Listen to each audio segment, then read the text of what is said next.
the main event of the evening. 8 rounds of boxing. It is brought to you by Jake Paul and Nikisa Badarian. The main event of the evening featured 8 rounds of boxing, brought to you by Jake Paul and Nisa Bararan. As the fighters touched gloves, the anticipation was palpable. Jake Paul, who had built his boxing career on hand-picking opponents, finally met his match when he found himself face-to-face with Iron Mike Tyson in the ring.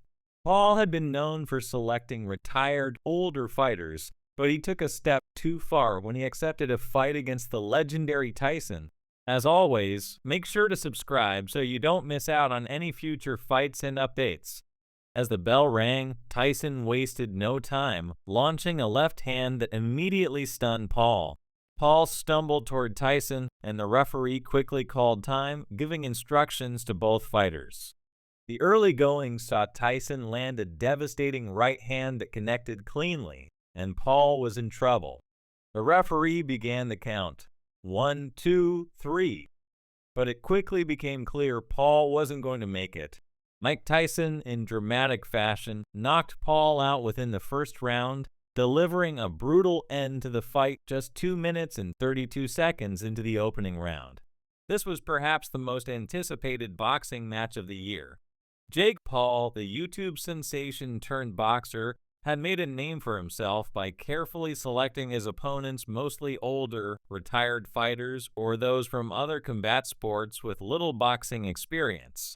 However, this latest venture proved to be a bridge too far. Squaring off against a man whose legacy in the sport is unquestionable, Paul had no idea what was coming. Mike Tyson, now 58 years old, may be long removed from his prime, but the ferocity and power that had once made him the baddest man on the planet were still intact. Many pundits and fans were intrigued by the tale of the tape. At 27 years old, Jake Paul stood 6'1" and weighed in at 200 pounds, sporting a record of 9 wins, 1 loss, and 6 knockouts. In contrast, Tyson was 5'10", weighed in at 220 pounds, and had a storied career with 50 wins, 6 losses, and 44 knockouts. On paper, the physical differences seemed to favor Paul, but any seasoned boxing fan knows that experience, skill, and raw power often outweigh youth and size, something Paul would learn in devastating fashion. From the moment the bell rang, it was evident Tyson had no intention of letting this fight go the distance. The former undisputed heavyweight champion came out aggressively, immediately closing the distance between himself and Paul. This wasn't the Tyson of recent exhibition matches, where the pace was slow and the punches were pulled. This was a version of Tyson fans hadn't seen in years, a man with a point to prove and an opponent to dismantle. The aura of intimidation Tyson carried into the ring was palpable, and for the first time in his professional career, Paul looked unsure of himself. Jake Paul's usual strategy, using his jab to control the pace and distance of the fight, was quickly rendered ineffective. Tyson's head movement, one of his most famous trademarks, was as sharp as ever. He bobbed and weaved his way inside, rendering Paul's reach advantage useless. The speed at which Tyson moved shocked those who had expected age to slow him down. Every step Tyson took was deliberate, every movement calculated to put him in position to land his devastating punches. Paul, accustomed to fighting opponents who were either older or less skilled, found himself in deep waters. His attempts to keep Tyson at bay with his jab were not only ineffective, but left him open to Tyson's counterattacks, which came with frightening speed and power. Tyson, aware of Paul's vulnerabilities, began targeting his body, a tactic designed to wear Paul down and bring his hands lower in defense. The body shots were brutal, and it was clear they were taking their toll on Paul, who visibly winced with each blow. As the first round continued, Tyson's relentless pressure forced Paul into uncomfortable positions. Paul's footwork, which had never been particularly polished, became sloppy as he tried to evade Tyson's onslaught. Paul attempted to clinch and slow the pace of the fight, but Tyson's superior strength and experience allowed him to break free and continue his assault. The crowd, sensing a knockout was imminent, roared in anticipation. The knockout itself was a thing of brutal beauty, a perfect example of Tyson's ability to set up his opponents for the kill. After landing several body shots that visibly hurt Paul, Tyson saw the opening he'd been waiting for.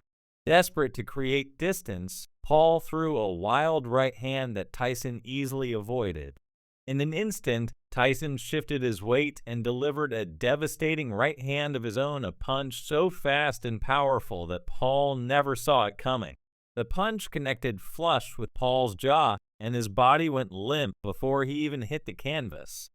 The sound of the punch echoed through the arena, and the impact was so severe that it was immediately clear the fight was over.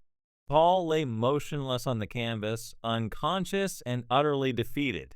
The referee didn't bother with a count. He waved off the fight as the medical team rushed in to attend to Paul. The scene was a stark contrast to the bravado Paul had displayed in the lead up to the fight.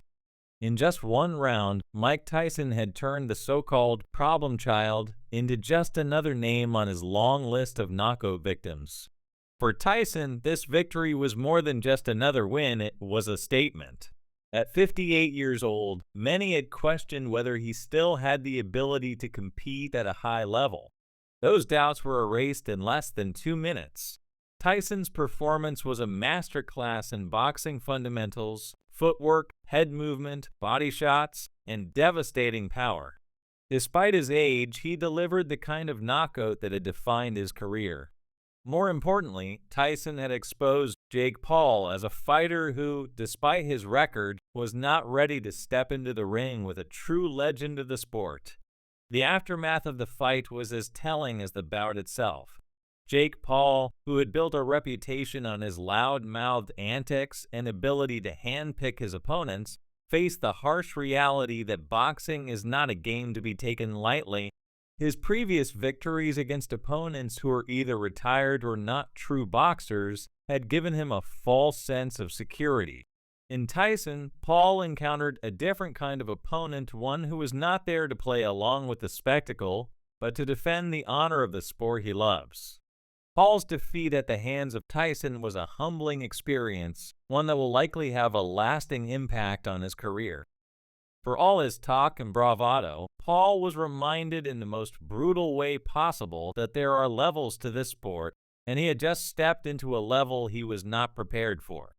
The knockout wasn't just a loss on his record, it was a public undressing, a moment where the world saw the difference between a YouTube personality playing at being a boxer and a true fighter who had spent decades honing his craft. Tyson's victory was celebrated by boxing purists, who saw the fight as a vindication of the sport's values. For too long, they had watched as Jake Paul made a mockery of boxing, using his fame to cherry-pick opponents and rack up wins that many felt were undeserved. In one round, Tyson had restored order, showing that no matter how many followers you have or how much trash you talk, the ring is a place where only the truly skilled survive. The fight also sparked a broader conversation about the role of social media influencers in combat sports. Paul's rise in boxing was largely fueled by his massive online following, which translated into lucrative pay-per-view events and high-profile fights. But Tyson's knockout of Paul served as a reminder that popularity does not equate to skill. The ring is a place where real fighters, those who have dedicated their lives to the sport, expose pretenders.